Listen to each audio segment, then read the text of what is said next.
Canadians put off by Trump's bluster and border arrests are booking far fewer U.S. visits. Trump's attacks on Canada's economy and threats to make it the 51st state have infuriated Canadians, who are canceling trips to the U.S. in big numbers.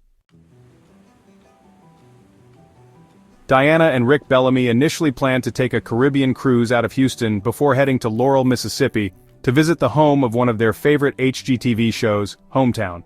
The Calgary couple scrapped those plans and vacationed last month along Mexico's Pacific coast instead, put off by U.S. President Donald Trump's trade war with Canada, the insults he's hurled at their homeland, and stories about American border agents searching people's phones and detaining foreigners for minor reasons.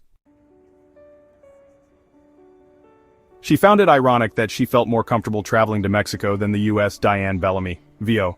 I never thought I would hear myself say that. Trump's attacks on Canada's economy and threats to make it the 51st state have infuriated Canadians, who are canceling trips to the U.S. in big numbers. They also seem to have flipped the narrative heading into Canada's parliamentary elections on Monday, with Prime Minister Mark Carney's Liberal Party surging after trailing far behind in the polls just a few months ago. A steep decline. The U.S. gets more visitors from Canada each year than from any other country, according to the U.S. Travel Association, an industry trade group, which said the 20.4 million visits from Canada last year generated $20.5 billion in spending. But there has been a big drop in foreigners traveling to the U.S. since Trump took office, and Canadians are no exception. There were more than 910,000 fewer land border crossings from Canada into the U.S. last month than in March of 2024, a more than 22% drop, according to U.S. Customs and Border Protection data.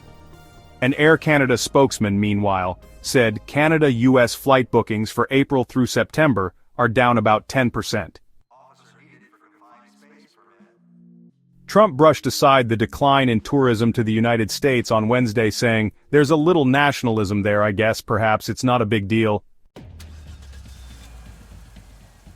Since Trump started his second term, there have been well-publicized reports of tourists being stopped at U.S. border crossings and held for weeks at immigration detention facilities before being allowed to fly home at their own expense.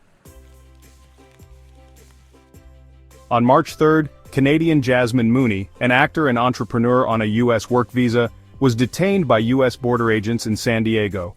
She was released after 12 days detention.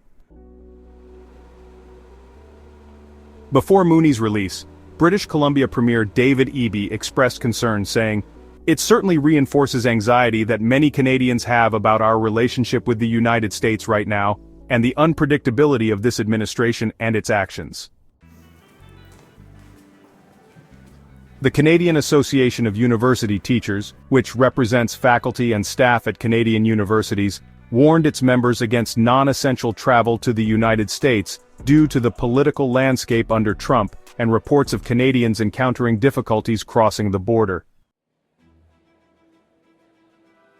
Academics who have expressed negative views about the Trump administration should be particularly cautious about traveling to the United States, said the group. People are scared to cross the border. I don't know what Americans are thinking, quite frankly. Are they that oblivious? Said former Quebec Premier Jean Charest, who has family in Florida. Mike Sauer, who runs a community policing center in Vancouver, said he and his partner have no interest in traveling to the United States now because of Trump's politics and border fears. One of Sauer's concerns is that if a border guard were to check his cell phone, the guard might see his past purchases of marijuana, which is legal to buy in Canada and about half the 50 states, but is still illegal under U.S. federal law. The states have a different view on drugs. They could certainly look at my phone and see I'm 420 friendly. I think it kind of depends on which border guard would have a problem with that and which ones wouldn't. Dietra Wilson, 32, said when she was younger, she often visited Detroit, which is just across the border from Windsor, Ontario, where she and her husband Ben own a second-hand shop. She hasn't visited much in recent years, though, and she said she's heard of people's worries about crossing the border since Trump moved back into the White House. It's worrisome. Ben Wilson, 37, also has qualms about trying to cross. Why would I want to? Regardless of the tariffs, if I'm going to be stopped at the border for my phone or something somebody texted me, why go? The drop in Canadian tourism to the U.S. led California Governor Gavin Newsom, a frequent target of Trump, to announce an ad campaign this month meant to lure Canadians back to his state, citing a 12% year-on-year drop in February.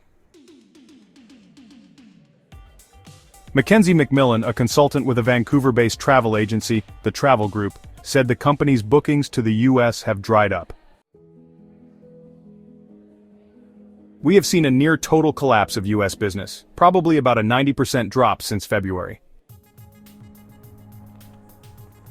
Lesley Keyter, the CEO and founder of the Travel Lady Agency in Calgary, said she's seen people actually forfeit money to cancel their U.S. trips.